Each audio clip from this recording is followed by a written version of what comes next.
Jack looks through a hole in the wall and sees a man walking around the ship, so they assume it's Riddick. The trio gets ready to attack, but when the man gets closer they realize it's just another survivor. Suddenly the man is shot from behind by Shaz's boyfriend Zeke, who also thought this was Riddick.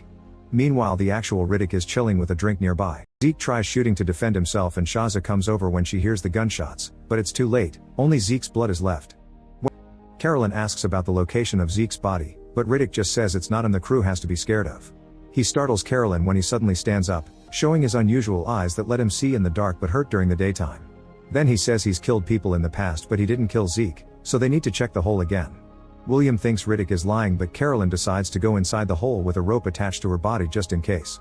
After lots of crawling, she makes it to a small cavern and finds lots of holes in the ceiling that turn out to be the spires.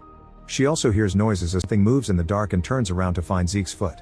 At that moment her flashlight is knocked off by creatures known as bioraptors, who want to eat her too. A terrified Carolyn begins climbing up the spire but the rope doesn't let her go too far and she starts to slide back into the cavern. Carolyn yells for help and the crew follows the noise to the right spire, breaking it to rescue her. For a second she appears to be safe but then the creatures begin to pull the rope and she's dragged into the hole again, so William and Abu rush to cut the rope to save her again. Afterward William goes to see Riddick and explains the situation before shooting the chains off and giving him back his goggles.